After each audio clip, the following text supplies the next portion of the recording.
छ भन्न मैले के गरेको छु र मैले के गरेको छु र ल भन त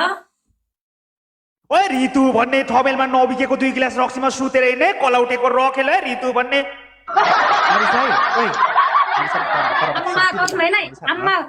मेरो जिउँदो भएको मम्मी कसमा तँलाई मैले सबबाट ब्लक गरिदिन्छु हेर्दै जा अलि हेर्दै जा न रितु रितु सुन ओए भान्सामा छ तिमी किन रिसाउने भन्छ साल मुजी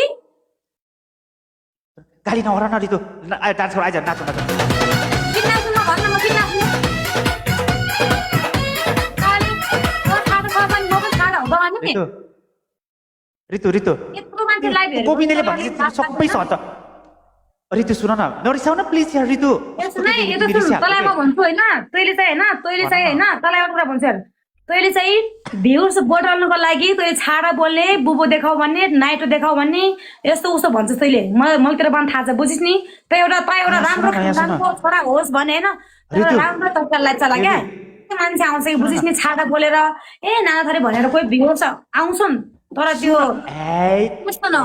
यहाँ सुन न तिम्रो नाइटो हेर्ने त्यो नाइटो मुनि त्यो पुत्तीसम्म चाहिँ ट्याटु लेख्न हामी हेर्दै चाहिँ नआउने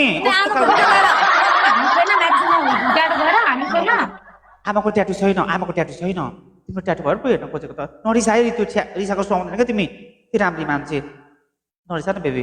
नरिसाउ न सबले फलो गरेर हो ल होइन सुन अब बोल्छु मात्रै गर्दिन तिमीलाई मैले कहिले खुसी जाम भनेको छु पुती देखाऊ भनेको छु कहिले नि भन्दिनँ म त रितु कस्तो भन्दिनँ म कहिले पनि भन्दिनँ इनबक्समा भिडियो कलमा आइज म छोलेर झार्छु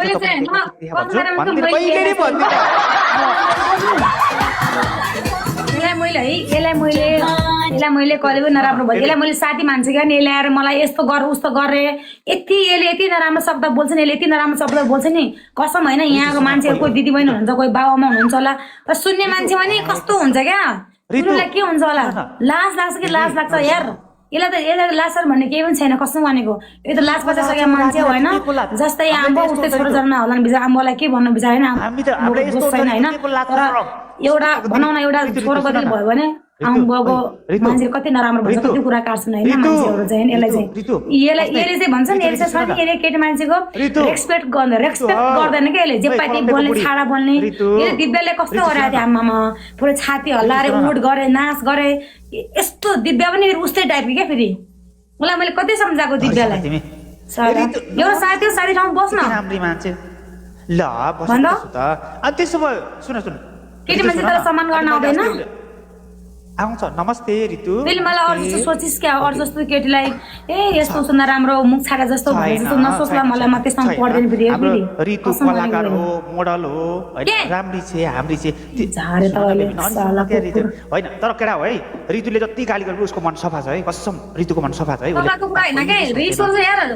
जुन यत्रो रिस उठ्दैन मलाई म त जुन एउटा मिडिया म त एउटा क्यामेरा फेस गरेको मान्छे हुँ त यार हो कि नै होला साथीहरु हैन अरू मलाई बस्नु र मस्तर अरू कोही म कस्तो कलाकारहरुको लाइभ आउँछन् आउँछन् आई एम सरी हैन सुन आई एम सरी म तले सुकान सुन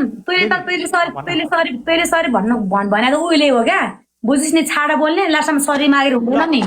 सुन आई एम सरी हैन जति सुन रितु ओइ सुन आई एम सरी हैन जति गल्ती भयो सरी तर म तलाई बिहे गर्छु रातभरि ठ्याक हान्छु हुन्छ तेरे आमालाई आमा सोलाई नि घर तेरे आमा छैन तेरो डिटेल पोइन्ट छैन घरमा साला कुकुर छन् कि तर तिम्रो ट्याटु छैन नि त कस्तो राम्रो ट्याटु छ तिम्रो ल म तलाई ब्लग हान्दिन त्यहाँ रोक्न मुजीलाई रोक कता गयो यहाँबाट ब्लग हुन्छ के कस्तो सुन र रितु सुन तिम्रो आइडी फेरि बिग्रिन्छ के रितु कस्तो खालको के आइडी बिग्रिन्छ मान्छेले बिग्रिन्छ आइडी मतलब होइन मलाई रितु साह्रै घमण्डी तिमीले खाना खायौ कि खाना पकाउँदैछौ भन त रितु सबिना मगर वेलकम है ओइ रितु सुन न नरिसा न ल I am sorry baby I am sorry TikTok मा ले भइ अरे टिकटक हो भन्दा म यस्तो बोल्नु हुन्न नि त यार ल म अरूको कुरा गर्छु नि त ल है अरूको ए त दिव्या भन्ने बुबु अरूले गाली गर्छु नि त ल दिव्या भन्ने बुबु हल्लाउने कहाँ चाहिँ त ओइ बुबु हल्लाएर हिँड्छेस् दिव्या भन्ने कहाँ छ दिव्या भन्दा रितु कति राम्रो छ साँच्ची भनेको ज्ञानी पनि छ मोडल पनि हो नि त फेरि सबले माया गर्छ तिमीले खाना खाऊ रितु दाल कि खाना पाक्दैछ